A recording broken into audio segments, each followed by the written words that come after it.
That night, the rain came down like the sky had split open. I stood under the porch of a tiny rental cottage, barely bigger than a two-car garage, clutching my daughter to my chest like I could somehow protect her from every storm life might throw at us. She was asleep, her warm breath brushing my neck, but my hands wouldn't stop shaking. The truth sat heavy in my chest: we were alone. Completely, utterly alone. My name is Lily Thompson, and this is the story of how I nearly lost everything, before I even had a chance to build something worth keeping. I'm so glad you're here. Follow my journey to the very end, and let me know which city you're watching from so I can see how far this story travels. I used to believe family meant safety. That it was a place, a promise. But I learned early that not every house filled with people could be called a home. When I was 6, my parents died in a car crash. After that, I was swept into the foster system. Eventually, a couple named Brenda and Earl King took me in. On the outside, they looked like the kind of people who baked cookies for bake sales and waved to neighbors. But behind closed doors, it was all for show. To them, I was cheap help with a cot in a storage room. Every dish I scrubbed, every weed I yanked from the garden came with a sharp reminder: I was lucky not to be back in the group home. I kept telling myself it wouldn't last forever. That one day I'd be old enough to leave, to earn my own way, to build a family that didn't hurt. That thought kept me going, even when Brenda's words sliced through the air like broken glass, or when Earl slammed doors just to remind me how small and powerless I really was. But the worst came the night her younger brother, Roy, showed up. Fresh out of prison and already half drunk, he walked in reeking of trouble. I was 16, tall, but still thin, still learning how to stand my ground, and I knew the look in his eyes. He looked at me like I was something he could take. That night, I learned what true fear feels like. Not the kind that comes from scary movies or haunted houses, the kind that settles into your bones because you know no one is coming to help. I ran. Out the back door, across the yard, barefoot and soaked, gravel slicing into my feet, rain blurring the world. I didn't think, I just moved. I tripped near the fence, scraping my knee, but I didn't stop. I couldn't. And then, from the shadows, a voice called out. "Hey! Leave her alone." I turned, breathless, and saw a young guy stepping out from under a tree, holding what looked like a BB gun. Roy spat in the mud and growled something I couldn't catch before stomping back toward the house. The stranger walked toward me, rain dripping from the brim of his hat. "You okay?" he asked. I wanted to say yes, but my teeth were chattering too hard to speak. He crouched next to me, noticed the blood on my leg, and said gently, "Come on. Let's get you out of the rain. My grandmother lives just down the road. She'll help." That's how I met Jason Harris, the boy who, though I didn't know it then, would someday help save both me and my daughter in ways I couldn't begin to imagine. That night, I followed him. I was too cold to argue, too scared to look back, too worn down to believe in anything, except maybe this one small chance that someone cared.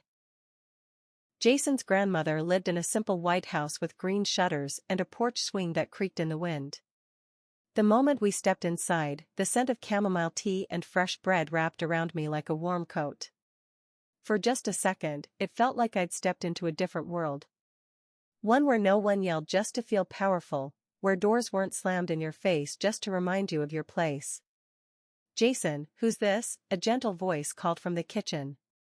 A silver-haired woman in a floral apron appeared, drying her hands on a towel. Her eyes were sharp but kind, full of curiosity, not judgment. "This is Lily," Jason said softly. "She's hurt. Can we use the first aid kit?" She didn't hesitate. "Of course," she said, already guiding me toward the kitchen table. Her touch was careful, her voice steady as she looked over my knee. "It's just a scrape," she said, cleaning it with gentle precision. "We'll patch it up." Sweetheart.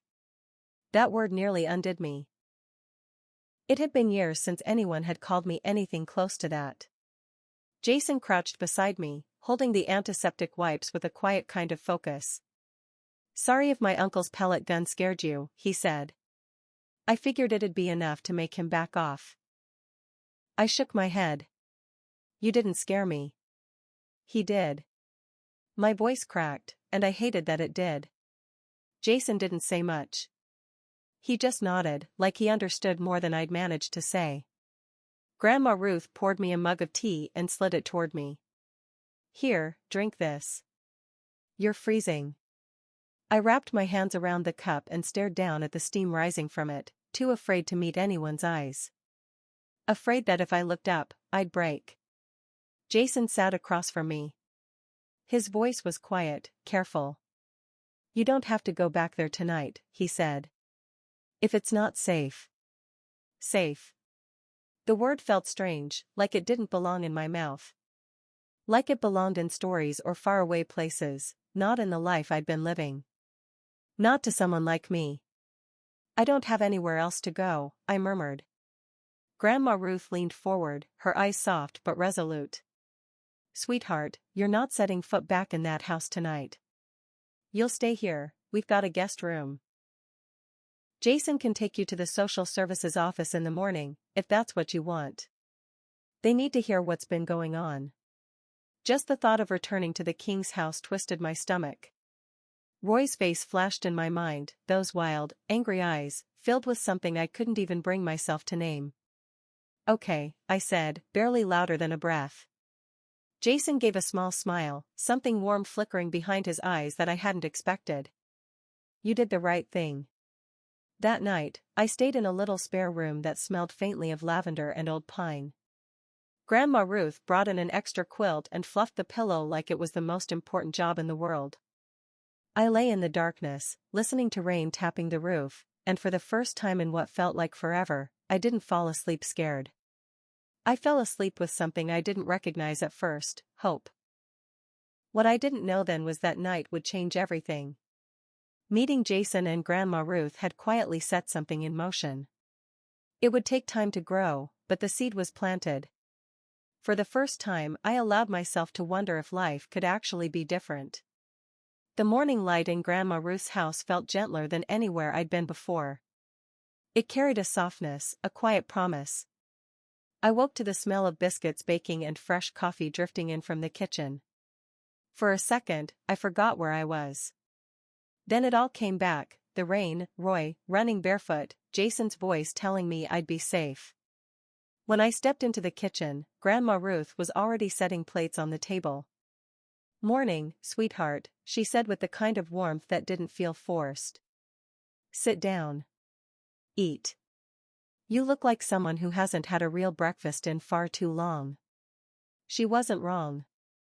Most mornings had been cold cereal, if I was lucky, or stale bread.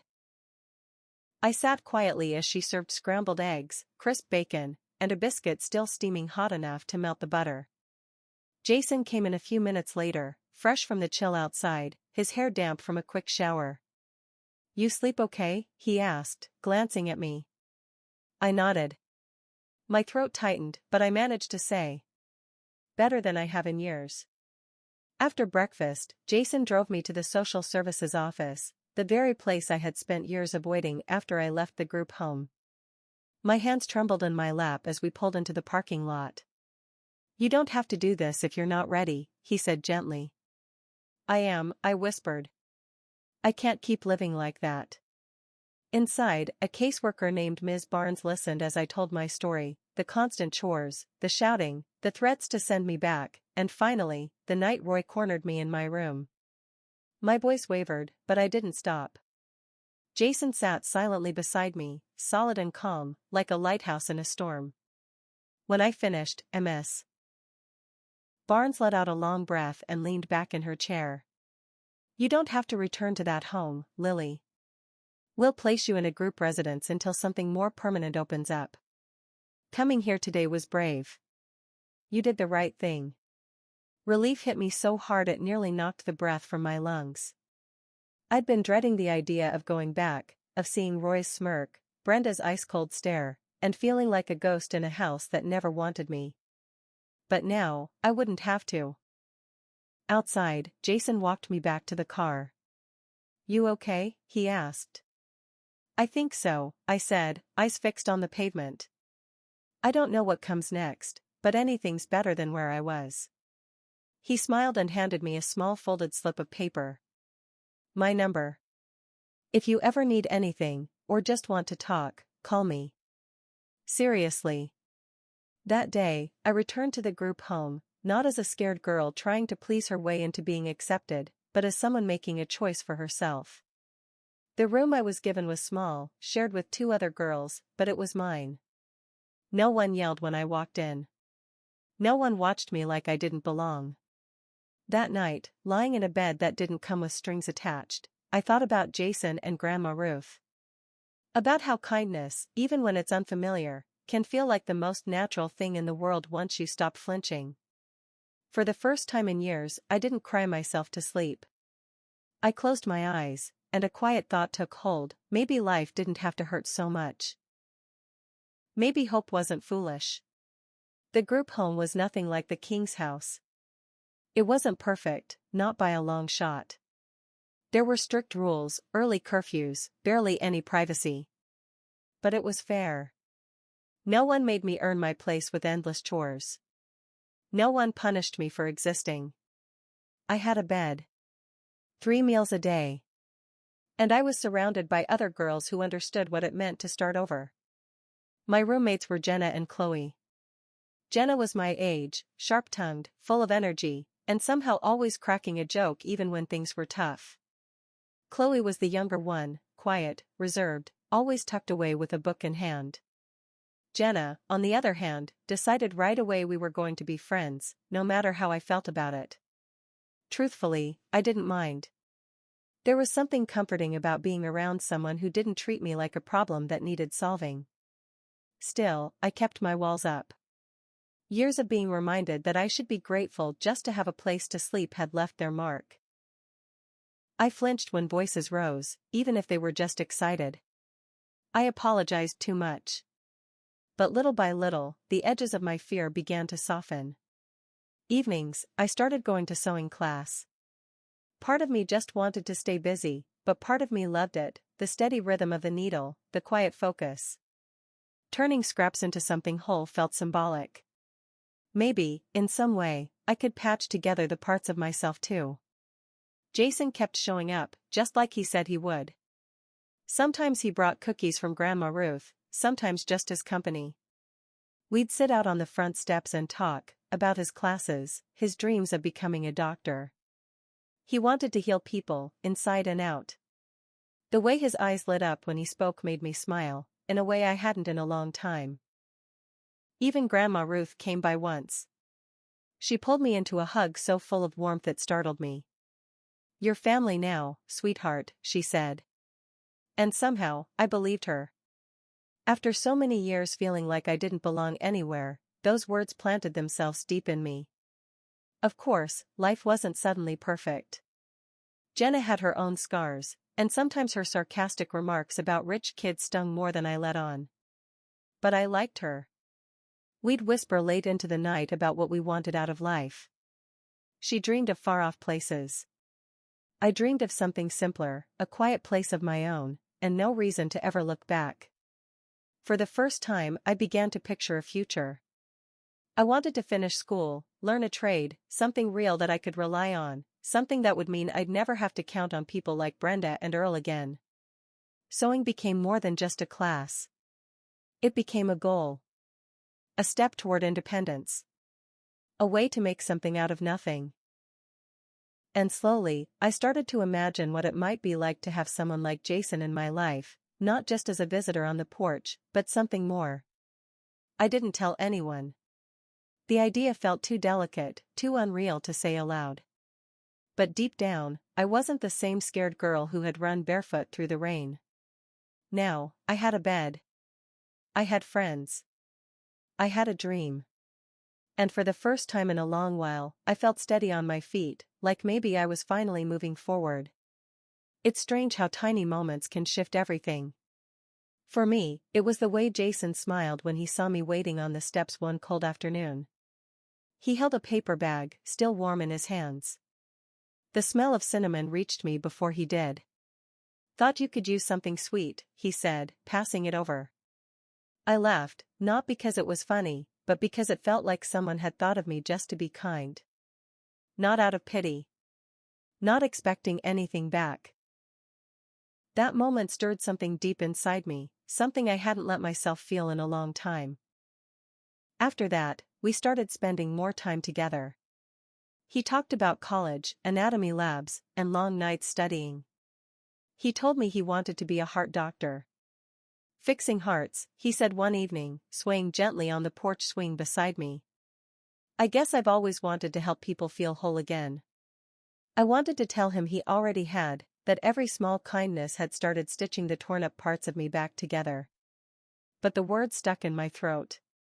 So I just smiled and held on to the moment. Jenna noticed. She always noticed. One night, as we lay in our bunks, she whispered into the dark, "You like him, don't you?" My cheeks burned. "He's just kind," I mumbled. She gave a quiet laugh. "Kind and cute. You think I haven't picked up on it?" Her tone was teasing, but there was something else behind her eyes, something that lingered longer than a joke should. I brushed it off. Told myself I was imagining things. A week later, Jason stopped by unexpectedly. I wasn't around, but he left an envelope for me at the front desk. Jenna was there. When I came back, she acted like nothing happened. Days passed, and I waited for Jason to say something, but he didn't. Finally, I asked, "Did you leave something for me?" He looked puzzled. "Yeah, a note." "You didn't get it?" I shook my head. My stomach sank. That night, while Jenna was in the shower, I checked her side of the dresser. The envelope was there. Torn open.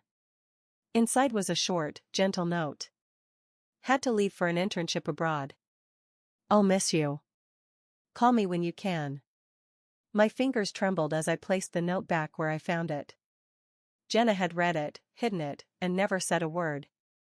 She walked in moments later, towel draped over her shoulders, and froze the moment she saw my expression. "You went through my stuff?" she snapped. "You stole my letter," I said quietly. Her jaw clenched. "I was protecting you. Guys like him? They leave, Lily. They don't stay for girls like us." Her words hit like a punch. I wanted to shout, to ask what gave her the right to make that decision for me. But instead, I walked out. My eyes stung as the tears came. Jason had left for that internship, and I never heard from him again. Not for a long time. Maybe Jenna was right. Maybe I wasn't someone people stayed for. So, I buried the ache in my chest and threw myself into sewing, into building something that didn't depend on anyone else. Still, late at night, in the quiet of the house, when shadows stretched long across the walls, I wondered. Had he forgotten me? Or was this just another cruel lesson about trust? Time passed. Life didn't wait. A full year went by. I finished my sewing program, picked up a part-time job at a small alterations shop downtown, and slowly built a life that felt solid beneath my feet. The group home began to feel less like a stopgap and more like a stepping stone. But even with all that progress, there were still nights I'd lie awake, eyes on the ceiling, thinking about Jason. Where he was. If he ever thought about me. Then one crisp fall afternoon, I was walking through Forsyth Park, enjoying the scent of roasted peanuts in the breeze, when I heard someone call my name. "Lily." I turned, and there he was. Jason. A little older, a little more sure of himself, but still wearing that warm, easy smile I remembered. I froze. For just a second. Then I ran to him, without thinking, and threw my arms around his neck. "Whoa," he laughed, holding me tight. "I guess you missed me." "You disappeared," I said, pulling back. "No letters. No calls." Jason frowned. "I left a note before I left." "Didn't you get it?" My chest tightened. "Jenna," I whispered. It all clicked.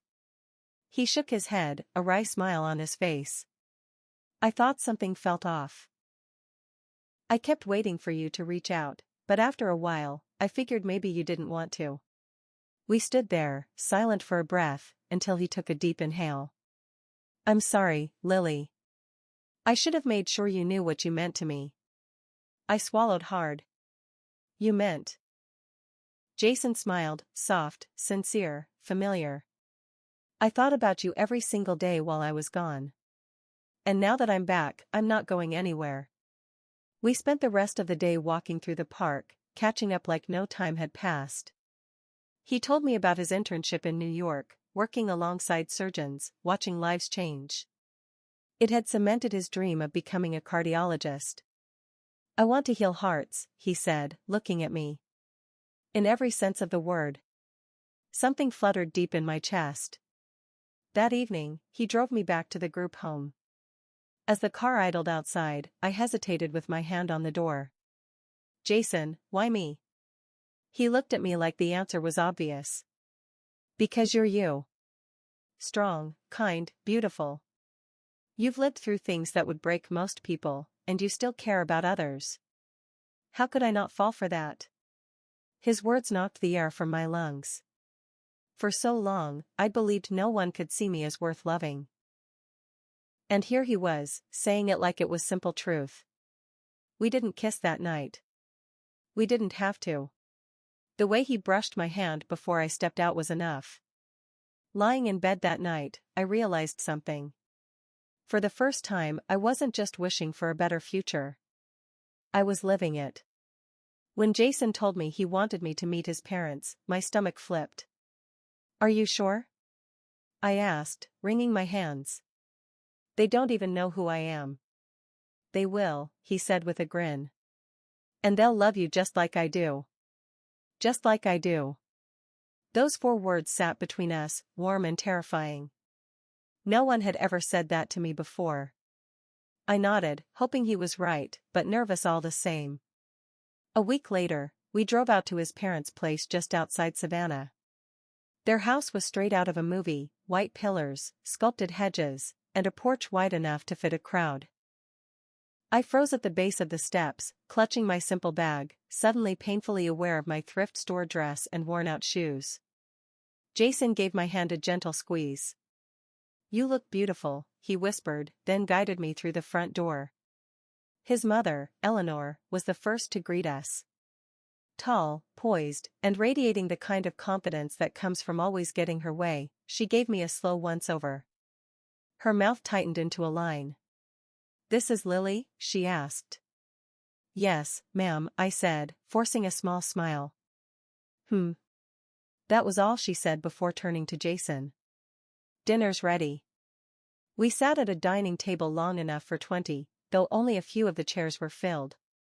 His father, Richard, a reserved man with a firm tone, asked a string of polite but probing questions, where I was from, what I did for work, where I lived. I answered as calmly as I could, even though my chest felt tight with every word.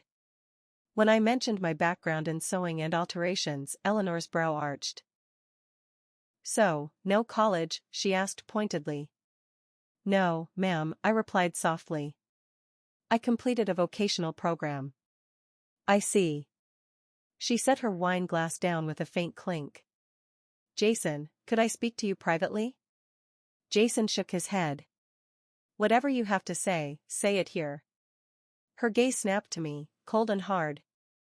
Jason, you're on a path to becoming a doctor. You've worked for opportunities people dream about. And you bring home. She gestured vaguely in my direction, like I was furniture. This. A girl from a group home. Do you even know who her family is? Heat rushed to my cheeks. My lungs felt like they couldn't pull in air. Mrs. Harris, I know I'm not. Jason cut in before I could finish. Enough, Mom. I love her. Lily is my choice. The word love should have filled me with joy. Instead, I just felt bare, like a secret laid out in the open. Eleanor's expression softened briefly, more pity than kindness, before icing over again. Love doesn't pay the bills, Jason. One day, you'll thank me for stopping you from making a mistake. I couldn't take it. My chair scraped loudly as I stood. Thank you for dinner, I said, my voice shaky. I should go. Jason reached for me. Lily. But I pulled away. I blinked hard, forcing back tears as I walked out of that spotless, intimidating house. The night air hit me like a slap. My chest ached, not just from Eleanor's words, but because, deep down, a part of me believed them. Jason found me outside near the car. I'm so sorry, he whispered, wrapping his arms around me. They're wrong, okay? All of it, they're wrong. I wanted to believe him. I really did. But a small voice in the back of my mind kept whispering. You don't belong in places like that. After that dinner, things between Jason and me shifted. He did everything to reassure me, late-night calls, surprise visits with takeout, even bouquets dropped off at the group home's front desk. But no matter what he did, I couldn't unsee the look on Eleanor's face. Like I was a project, a phase, something beneath him. Then, about a month later, I took a test. I sat on the cold tile of my bathroom floor, staring at the little blue plus sign. My heart thundered in my chest so loudly, it drowned out everything else. I should have been happy. This was our baby, created out of a love I never thought I'd have. But instead, dread wrapped around me like a heavy blanket. Would Jason still choose me, knowing this? Would his family take this as proof that I was trying to trap him? It took 2 days to build up the courage to tell him. Can you come over? I asked, voice trembling. He came right away, smiling just like he always did. What's going on? Are you okay? I handed him the test without a word. His eyes widened. I couldn't read his face at first. But then, he smiled. He pulled me into his arms. We're having a baby, he said, like it was the most wonderful thing in the world. I nodded as tears spilled down my cheeks. This is amazing, Lily, he said. We'll make it work. I'm with you, always. And for a while, I believed him. We talked about finding a bigger place, how he'd take more shifts, how we'd build something stable, something real. I let myself dream again. Until the day I saw him with her. It was raining. I had taken an earlier bus home and stepped off near a coffee shop. That's when I saw them, Jason and Madison Clark. She was everything Eleanor had ever wanted for her son, polished, blonde, from old Savannah money. They were sitting close, laughing, his hand inches from hers on the table. My stomach turned. I stood frozen on the sidewalk, watching through the glass like I was watching someone else's story fall apart. Jason noticed me. His face changed, surprise, guilt, something else I couldn't name. I ran before he could get to me. That night, my phone rang. I don't know how Eleanor got my number, but her voice was calm. Too calm. Jason is a good man, she said sweetly. And he's going to do what's best for his future. Madison is part of that, dear. I just thought you should hear it from someone before you end up hurt worse than you already are. Her words were a blade. I didn't argue. I didn't scream. I just packed a bag. No goodbye. No note. I boarded the first bus out of Savannah and never looked back. I landed in a quiet town 2 hours away, renting a tiny room above a sewing shop. It wasn't much, but it was mine. When my daughter, Emma, was born, I held her close to my chest and whispered, "It's just us now, baby girl. Just us." And I made a promise right then, no one would ever hurt her the way I'd been hurt. Life as a single mom wasn't anything like I'd seen in movies. It wasn't warm light and soft lullabies. It was sleepless nights, empty bank accounts, and a kind of loneliness that clung to you. But Emma? She was worth everything. From the first moment I held her, I knew I would walk through fire to protect her. She had Jason's eyes, those deep hazel eyes that pulled at something inside me every time she looked up. I never regretted leaving. Every night, I told myself I made the right decision by walking away. But some nights, once Emma was fast asleep, I'd cry silently, wondering if I had taken something from her, a father who might have loved her. I worked in a small tailoring shop, patching up hems and fixing buttons for people who barely noticed me. The hours were long, the pay barely enough, but it was honest. It covered the rent for a tiny studio apartment, just big enough for a crib and a mattress. But it was ours. As Emma got older, I began to notice little things, how easily she got tired, the pale tint that sometimes touched her lips. I told myself it was nothing. She was petite, that's all. Then came the day at the park. She had just slid down and was running to climb again when she collapsed, clutching her chest, breathless. Panic surged through me. I scooped her up and sprinted to the nearest urgent care. The doctor listened to her heart, his expression grim. "She has a congenital heart defect," he said softly, handing me a pamphlet full of medical diagrams I couldn't bring myself to read. "She'll need surgery. Soon." That word, surgery, echoed inside me long after we left the clinic. How was I supposed to pay for something like that when I struggled just to keep the lights on? I tried to be strong for Emma. But some nights, she'd crawl into my lap, pat my cheek, and whisper, "It's okay, Mama." She was only 4, and already comforting me. People in our little town did what they could. Mrs. Porter, who ran the shop below our apartment, started watching Emma for free when I worked late. The man at the corner store slipped extra fruit into my grocery bag without a word. But no kindness could fix the one thing I truly needed, enough money to save my daughter's life. I took on extra sewing jobs, working past midnight, my fingers raw from needle pricks. I told myself if I just pushed harder, worked longer, I could make it happen. But as Emma's health declined, hope began slipping through my grasp like water through cupped hands.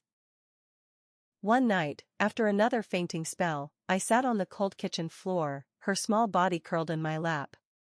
I held her close and whispered into the silence, "Please. I can't lose her.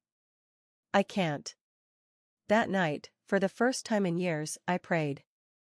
Not for money. Not even for strength. Just for a miracle. It came on an ordinary day. A day that started like any other, until everything changed. Emma and I were at the park, her favorite place. She was on the swings, laughing, clutching the chains with her little fists. "Higher, Mama," she squealed. Moments later, her laughter stopped. She clutched her chest, gasping, and collapsed. "Emma!"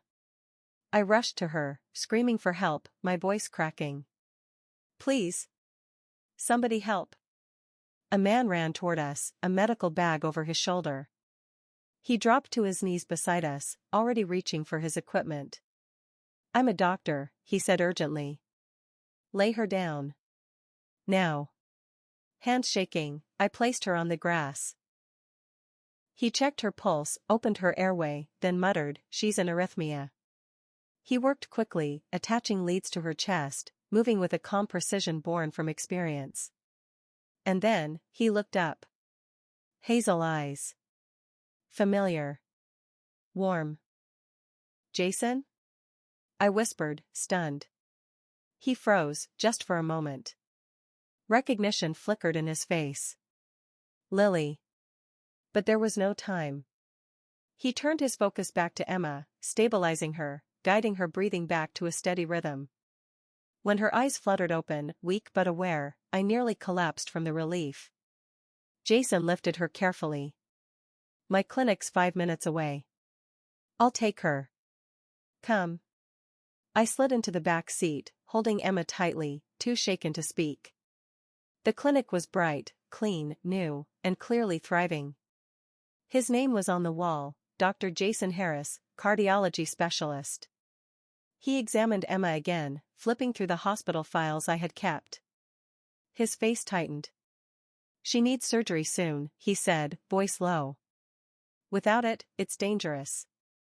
"I know," I whispered, barely holding back tears. "But I can't afford." "You won't have to," he interrupted. "I'll take care of it. She's my patient now." I stared at him, stunned. "Jason, why?" He met my gaze, something raw in his eyes. "Because she's mine, isn't she?" The words hit like a wave. I couldn't speak, only nodded as tears slipped down my cheeks. He sank into the chair, running his fingers through his hair with a tired sigh. I searched for you, Lily. For years, he said, voice low. I thought you left because you didn't want me. Didn't want us. My mother, I began, barely a whisper. She told me you were with Madison. His jaw tightened. That lunch with Madison? It was business, nothing else. My mother, she had her own plans for me.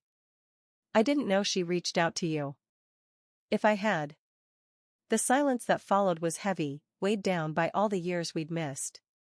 Then Jason reached across the table, gently wrapping his hand around mine, steadying the tremble in my fingers. We can't undo the past, he said. But we can fix what's in front of us. Together. His eyes flicked to Emma, sleeping peacefully against my chest, her tiny hand fisted in my shirt. She's ours, Lily. And I'm not losing either of you again. For the first time in years, I believed him. And for the first time in months, I let myself feel something I thought I'd buried, hope. Not just for Emma's recovery, but for a life I never imagined I'd find again. A family. Emma's surgery was scheduled within days.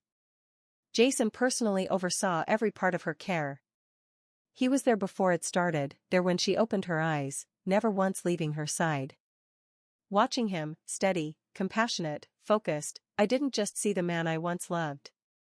I saw the healer he'd become. The man who mended hearts. Mine included.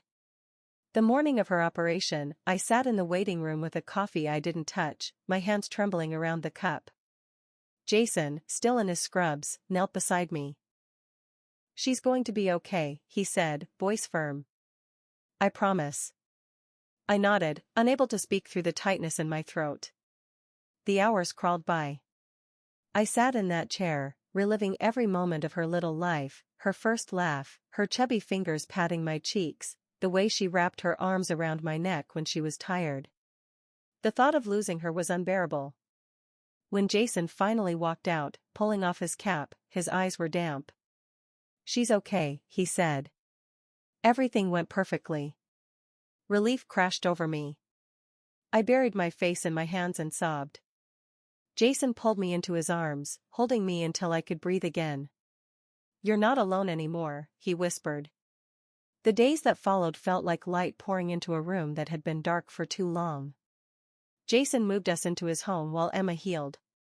At first, it felt foreign, too neat, too quiet.